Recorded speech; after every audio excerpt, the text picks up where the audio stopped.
ओम श्री परमात्मने नमः। अथ अष्टमोऽध्यायः।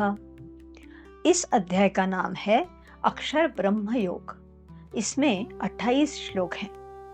श्री कृष्ण जी ने 7वें अध्याय में आध्यात्मिक शब्दावली के बहुत सारे शब्दों का उल्लेख किया और अर्जुन के मन में जिज्ञासा जगाई।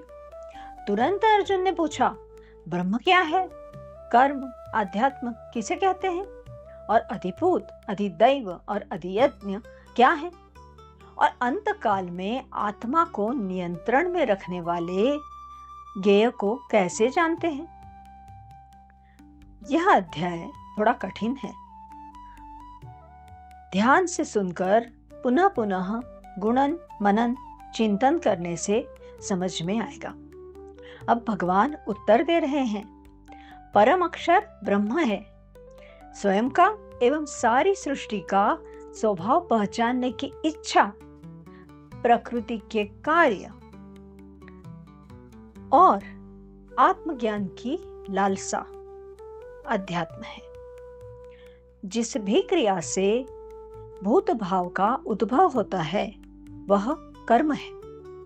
कर्म हमेशा दो के बीच में होता है। जैसे हमने पौधे को पानी डाला तो हमारे और पौधे में कुछ लेन देन हुआ, तो हम और वह अलग हैं। इस सृष्टि में सब कुछ नाशवंत है। हमारे शरीर में ही प्रत्येक सेकंड में 10 लाख कोशिकाएं नष्ट होती हैं। शीर्यते इति शरीरः, तो यह क्षर भाव ही अधिभूत है।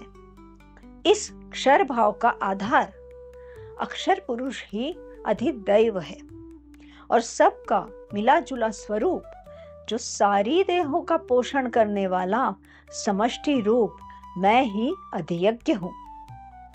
और समष्टि के लिए किए गए कर्म यानी समाज के लिए किए गए कर्म यज्ञ है।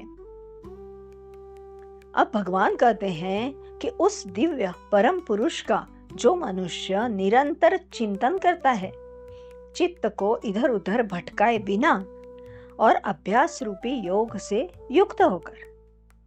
देखिए, करत करत अभ्यास के जड़मति हुए सुजान उस परम पुरुष का बहुत सुंदर वर्णन किया है।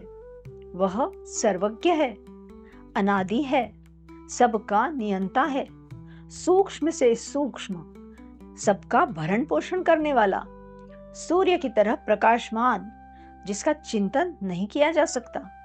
देखिए, जो रूप देखा हो उसकी ही वास्तविक कल्पना की जा सकती है, तो वह अचिंत्य रूप है और अंधकार से दूर है। जो मनुष्य उसका स्मरण करता है, स्मर यानी वारंवार याद करना, वह समत्व में स्थिर होकर प्रयाण काल में उस पुरुष को प्राप्त करता है। फिर व्यक्त अव्यक्त समझाया है। सारी सृष्टि सुबह व्यक्त होती है और रात को अव्यक्त में चली जाती है। यानी ज्यादातर सृष्टि दिन में दिखाई देती है।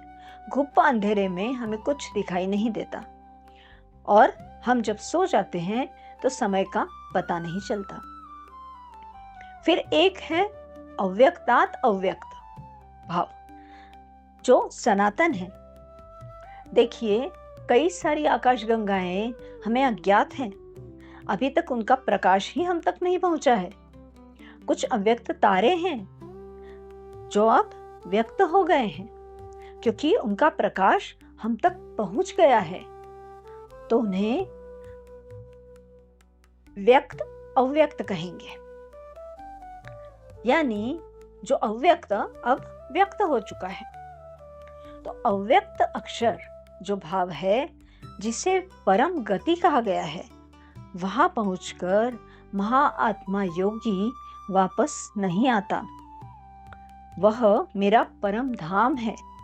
वह सारे पुण्य फलों से अतीत होकर मेरा परम आद्य स्थान प्राप्त करता है। श्रीमद् भगवद गीता के 8वें अध्याय को नमन। ओम तत्सदिति श्रीमद् भगवद गीतासु उपनिषत्सु ब्रह्म विद्यायां योगशास्त्रे श्रीकृष्णार्जुन संवादे अक्षर ब्रह्म योगो नाम अष्टमोऽध्यायः।